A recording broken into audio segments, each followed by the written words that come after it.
Welcome to some new r/malicious compliance stories, where people comply to the letter, but not the spirit of a request. I hope you had a great day. The first story is called Safety Reports. I work at a big box retail store. Over the past few months, they have decided to lay a more heavy emphasis on store safety, where to find safety tips, how to do things safely, and also how to file safety reports. There are two people on the security and safety team.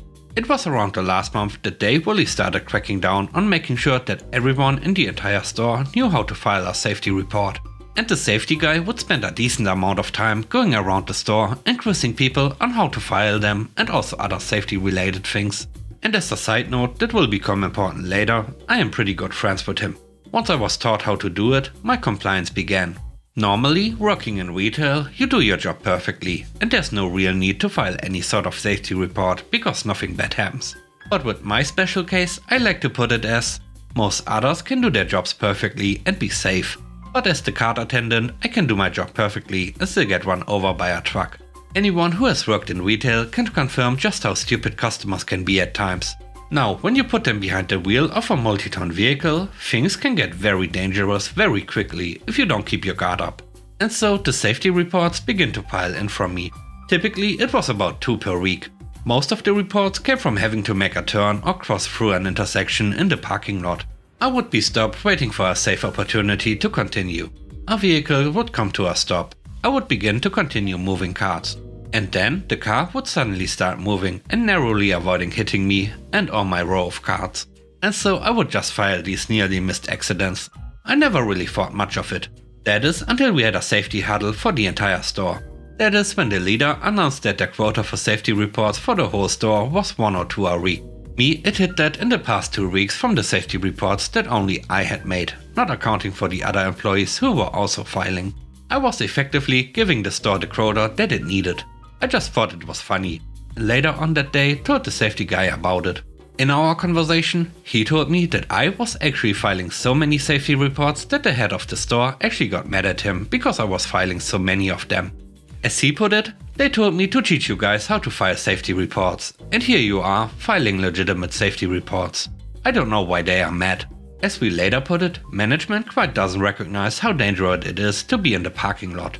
By this time, I had turned in my 2 weeks notice for separate reasons, but he gave me a new drive.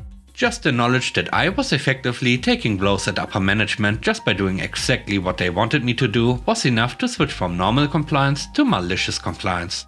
Because the parking lot is practically my domain, nearly missed accidents are abound for me. In the time since then, I still made about 3 or 4 safety filings. Today was my 3rd to last day that I am scheduled to work at the store. Typical idiot drivers were abound, and I wound up making a safety report an hour into my shift. I don't think too much of it, other than the fact that maybe some management is infuriated that I'm doing exactly what I should. Again. Later on, I noticed the head of security and safety had left their office and was coming in my general direction. Because I was right next to the registers at the time, I thought that something else was going on.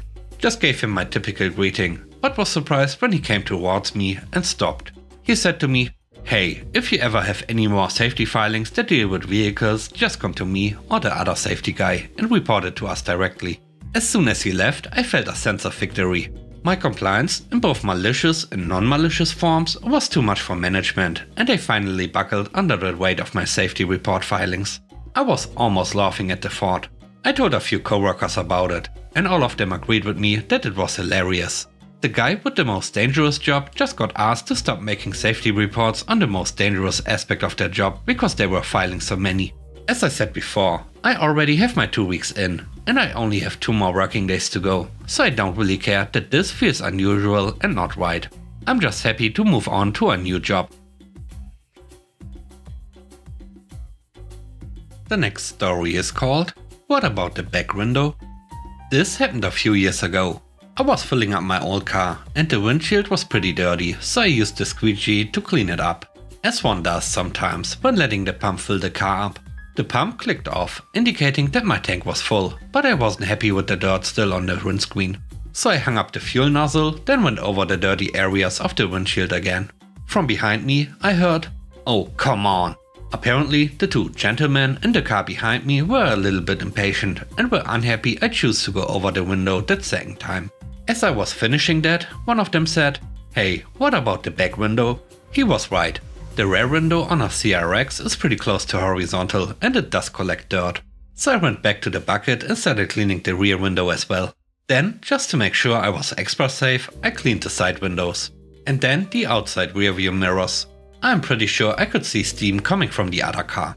Not from the radiator, but from the ears of the driver and passenger. In all, they had to wait at least 5 more whole minutes while I made sure all the glass on my car was good enough to see through without too many smudges. If only they hadn't said anything, we'd all have been out of there sooner. The last story is called How to Destroy a Fort. Once upon a year, I used to work for a large hardware chain that had aprons that beautifully matched my pumpkin-esque figure. I worked in a busy flooring department and could share many stories, but the most delightful came from people overestimating the abilities of their vehicles. Pros would come in with appropriate vehicles and expectations, while do-it-yourselfers would occasionally come in with a disdain for aproned associates. Our location had seen enough such DIYers come through that we had a cover-yourself form redeveloped. Well, one fine day a man came in a rush, and demanded the promptest of service, was annoyed at any and all project advice and took offense when we'd offered delivery service. He'd chosen a nice slate tile and wanted a pallet for his house. We did up the sale and brought the pallet to the drive-up area. He pulled up in his new Ford F-150. No reinforced trailer, just a truck.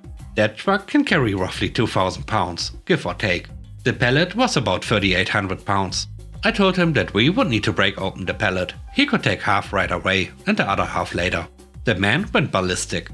After some back and forth and a few other managers coming by and strongly advising him that his truck could not take the pallet, he was screaming and foaming at the mouth. I shrugged, grabbed the form, discussed the portion, saying he was ignoring our advice and he absolves our company and its employees of any responsibility for the outcomes.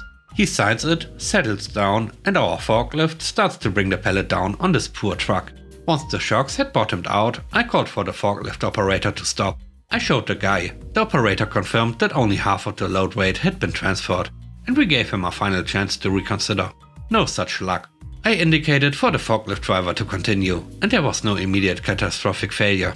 The customer thinks we are all morons, while nearly everyone in the store, including many chuckling pro customers, is hanging out at the doors, watching. The guy gets in his truck, calling out a "thanks to us, explicitive morons," then drives a whole 6 feet before, BAM! Shocks blew and his rear axle bent in a bit. He came out screaming at us, while I held the paper and pointed up at the security camera that looked over the area. He declined my offer to call a tow truck. And with that, we end today's video. Let me know what you think about the stories. On a scale of 1 to 10, how would you rate the stories and today's video? I hope you enjoyed the video. If you like what I do and would like to support me, please subscribe and hit the like button. I hope you have a great day. Stay safe. Bye bye.